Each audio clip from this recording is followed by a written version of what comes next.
여러분 안녕하십니까? 7월 25일 뉴스플러스 시작합니다. 증시 프리즘 문영민 기자와 함께하겠습니다.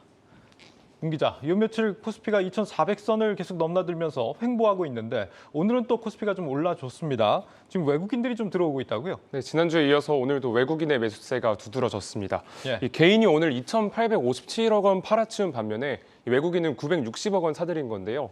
이번 달 외국인의 순매수액을 살펴봤더니 1조 7천억 원이 넘습니다.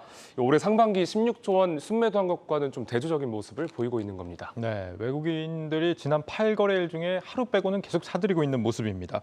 그렇다고 또 그렇게 막 큰 금액을 사들이고 있는 그런 모습은 아니거든요. 증권가에서는 어떻게 보고 있습니까? 우선 증권가에서는 지난달 말부터 이달 초까지 2,300선을 코스피가 왔다 갔다 하지 않았습니까? 네. 이게 좀 PBR이나 PER이 많이 낮아졌다라는 어떤 평가 때문에 현재 저평가의 어떤 그 외국인의 투자자가 이 매력 요인이다라고 판단을 한 것으로 봤고요. 예. 또 주요 기업들 위주로 저점 매수에 나서고 있다는 평가입니다.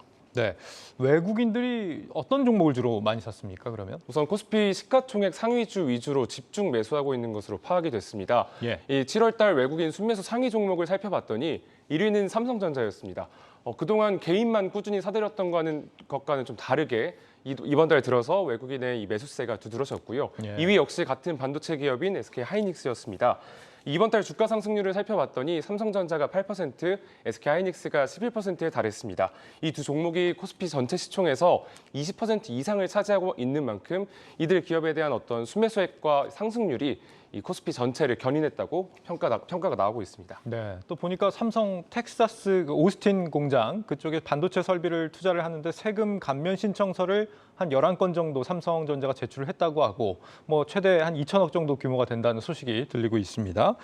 문 기자, 최근 한두 주 정도 흐름을 보면은 좀 시장에 좀 변화가 좀 감지되는 것 같은 그런 느낌인데 반등 흐름 계속 이어질까요? 어떻게 좀 전망이 되고 있어요? 증권가에서는 마냥 반등에서 이 상승까지 쭉 이어가기에는 좀 힘들 것이라고 보고 있습니다. 예. 당장 이번 주 증시의 주요 일정들이 굉장히 많은데요. 이 7월 26일부터 7월 27일까지 미국 FOMC 7월 정례 회의가 진행이 됩니다. 이 기준금리 인상폭이 0.75%포인트냐 또는 1%포인트냐를 두고 아직도 고민하고 있는 만큼 이 당일 결과가 어떻게 나오는지 좀 두고 볼 필요가 있겠고요. 이 자세한 소식은 홍원표 기자가 리포트로 준비했습니다. 함께 보시죠. 자이언트 스텝이냐 울트라 스텝이냐. 현지 시간 27일 연방공개시장위원회에서 미국의 기준금리 인상폭이 결정됩니다.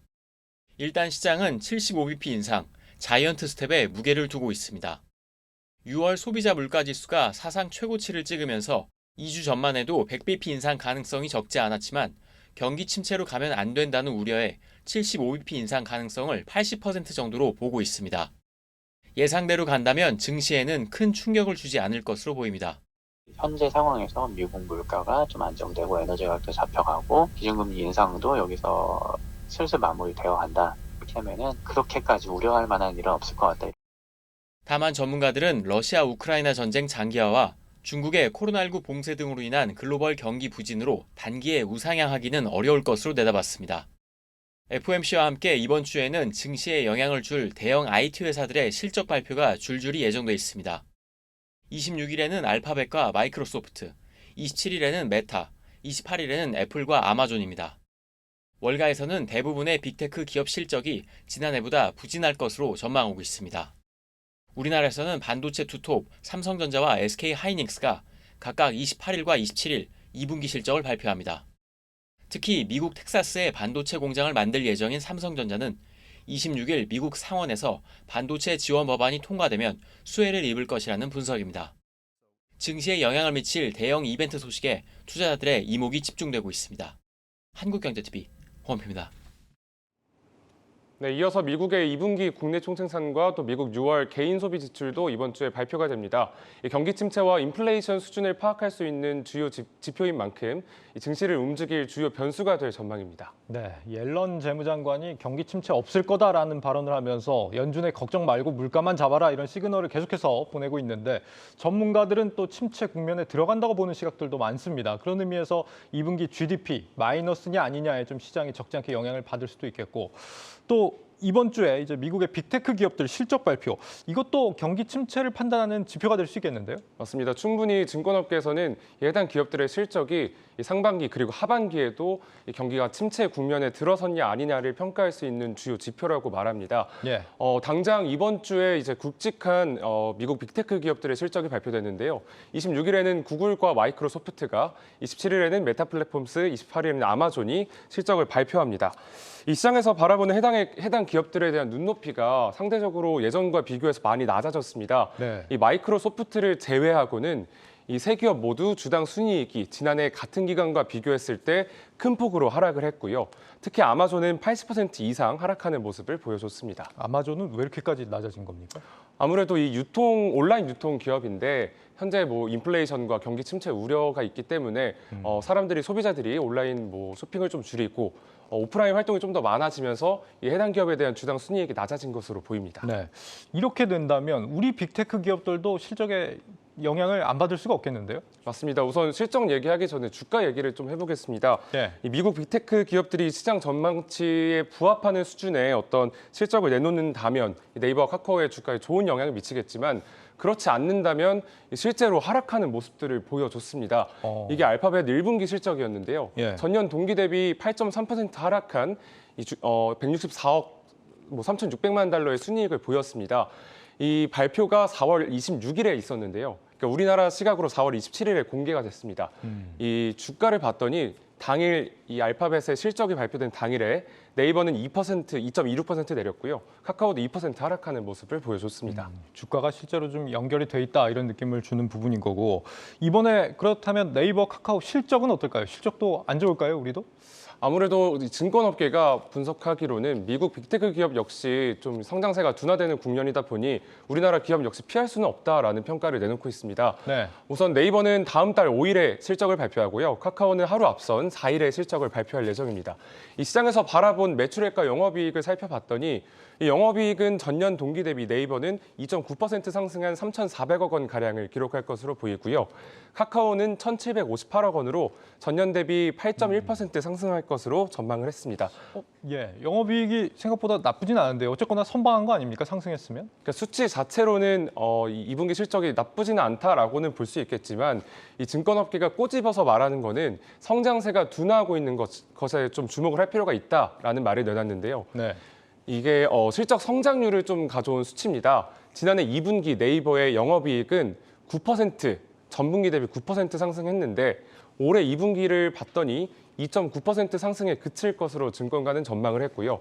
카카오의 경우 무려 66.5% 상승했지만 올해 2분기는 8.1% 상승에 그칠 것이다라는 전망이 나왔습니다. 네, 증권사 전망이 그렇다 이런 얘기인데 뭐 때문에 안 좋게 보는 겁니까? 앞서 설명한 대로 뭐 여러 요인들이 있겠지만 아무래도 네이버와 카카오가 광고나 또 이커머스 사업을 크게 하는데 이제 거기에서 실적이 많이 안 좋게 나올 것이다라는 의견이 지배적입니다. 예. 이 글로벌 경기 침체로 개인들의 소비가 줄고 있고 특히 오프라인 활동이 늘어나면서 온라인 소비는 더욱 둔화되고 있다는 게 가장 큰 이유인데요. 이에 따라 두 기업의 커머스 부분 실적이 부진할 수밖에 없는 대응 환경이 조성됐고요. 또 결국 이러한 온라인 소비 감소는 자연스럽게 광고 사업부 매출 위축으로 이어진다는 설명입니다. 실제로 올해 국내 광고 시장 규모는 지난해 대비 9.3% 성장하는 데에 그칠 것으로 예상이 됩니다. 지난해에는 무려 20% 이상 성장한 것과 비교하면 절반에도 못 미치는 수준입니다. 또 코로나19 팬데믹으로 비대면 경제가 확산하고 기업들이 디지털 전환 투자를 늘리면서 이 테크 기업들은 인력 채용 규모를 대폭 늘린 바 있는데요. 올해 1분기 기준 네이버 직원 수는 1년 전보다 13.7%, 카카오는 무려 20.2% 증가했습니다. 하지만 엔데믹으로 비대면 경제 수요가 위축이 되고 글로벌 경기 둔화가 지속되자 인건비가 수익성에 치명적인 부담 요인이라는 지적입니다. 네, 그렇군요. 지금 뭐 MS, 구글, 뭐 글로벌 빅테크 기업들은 다 인력 조정에 들어가는 그런 모습인데 우리는 좀 상반된 모습인 것 같습니다. 자, 다음 이어서 그리고 지금 이번 주 또 주목할 이슈가 한 가지가 더 있습니다. 지금 LG 에너지 솔루션 관련 이슈를 또 들고 왔네요. 맞습니다. 이번 주에 LG 에너지 솔루션이 대규모 보호예수 해제를 앞두고 있는데요. 이 전체 유통 주식 물량의 4%에 달한다고 합니다. 네. 이번 주 수요일에 27일에 해제를 앞두고 있는데 이를 두고 증시 전문가들은 단기적인 변동성은 불가피하겠지만 오히려 위기가 기회로 작용할 수 있다고 보고 있습니다. 자세한 내용은 박혜린 기자가 보도합니다. 결전의 날을 이틀 앞둔 LG 에너지 솔루션. 이번 주 수요일 상장 주식의 4%가 넘는 6개월 기관 의무 보유 확약 물량이 한꺼번에 풀리기 때문입니다. 현재 LG엔솔의 공매도 비중은 28.5%로 코스피 상장사 중 네 번째로 높은 데다 4조 원 규모의 물량이 풀리는 만큼 시장에선 LG 에너지 솔루션의 주가는 단기적으로 하방 압력이 클 수밖에 없을 것으로 예측합니다. 실제로 지난 4월 말 3개월 의무 보유 물량이 풀리던 시점을 전후해 주가는 13거래일 연속 하락한 바 있습니다.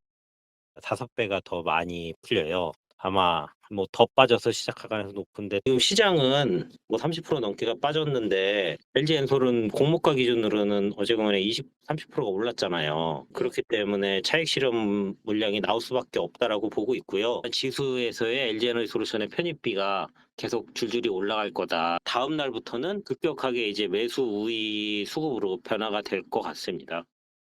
다만 유통 주식 수가 늘고 코스피 200과 MSCI 지수의 편입 비중 증가, 하반기 실적 등을 고려했을 때 중장기 투심은 긍정적이란 분석이 나옵니다. 어찌됐든 단기적으로 물량이 풀린다는 건 매도 물량이 나올 수밖에 없는 상황이잖아요. 유통 물량 비중이 워낙 치수했던 주식이었는데 그 숨통이 좀 트일 수 있다는 측면에서 좀 거래 활성화도 있고 그래서 중기적으로 좋을 것 같아요. 이번 물량 해제가 하반기 공모주 시장에 온기를 전해줄 수 있을 것이란 시각도 있습니다. 공모주 최대여로 상장 당시 대규모 자금을 흡수해 증시 블랙홀로 작용했던 만큼 기관의 자금이 대규모로 움직이게 되면 시장에 활력을 가져올 수 있다는 겁니다. 공모주에 투자하는 펀드는 회수한 자금을 다시 공모주에 투자하기 때문에 WCP와 소카, 컬리, K뱅크 등 남은 IPO 기업들에 대한 후속 투자로 연결될 가능성이 높다는 분석입니다. 특히 내달 1일에서 2일 기관 투자자 수요 예측을 앞둔 WCP에 투자자들은 주목하고 있습니다. WCP의 예상 시총은 3조 원대로 하반기 최대어로 꼽힐 뿐 아니라 2차 전지 분리막 생산 2위 업체인 만큼 LG엔솔의 자금이 재투자될 가능성이 높다는 이유입니다.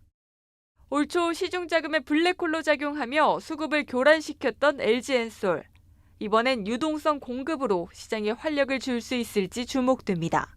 한국경제TV 박혜린입니다. 증시 프리즘 문영민 기자와 함께했습니다.